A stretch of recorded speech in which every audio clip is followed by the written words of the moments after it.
Hello friends, તો જોતાં જ ખાવાનું મન થઈ જાય એવું મસ્ત ચટાકેદાર ખીચું આજે ઘરે જ બનાવીશું. તો સૌથી પહેલાં હાઈ ફ્લેમ પર પેન ચડાવીશું અને તેમાં 3 ગ્લાસ પાણી એડ કરીશું. આ પાણી ગરમ થાય ત્યાં સુધી મેં 3 મરચાંની પેસ્ટ તૈયાર કરી લીધી છે. પાણી ગરમ થાય ત્યારબાદ તેમાં 2 ચમચી જીરું એડ કરીશું અને લીલા મરચાંની પેસ્ટ એડ કરીશું. ત્યારબાદ તેમાં સ્વાદ પ્રમાણે મીઠું એડ કરીશું. આ પાણીને આપણે 10 મિનિટ ફરજિયાત ઉકાળી લેશું. પાણી સરસ ઉકળી જાય ત્યારબાદ તેમાં અડધી ચમચીથી થોડો ઓછો પાપડ ખાર એડ કરીશું. 5 મિનિટ બાદ 1 વાટકી ચોખાનો લોટ એડ કરીશું અને બધું જ મિક્સ કરી લેશું.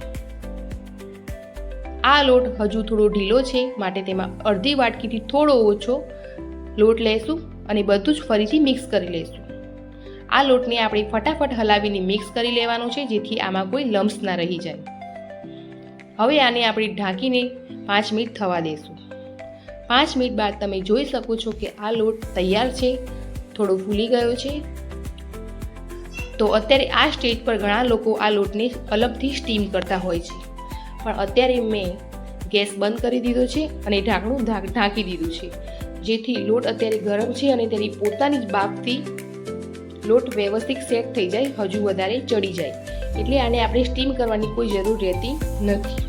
તો 10 મિનિટ બાદ આપણે એક બાઉલમાં ખીચુંને સર્વ કરીશું. આ ખીચુંમાં શીંગ તેલ બહુ સરસ લાગે છે માટે ખીચુંમાં શીંગ તેલ એડ કરીશું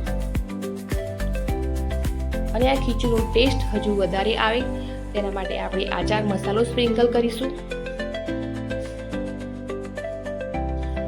તો તૈયાર છે આપણું મસ્ત ચટપટું ખીચું.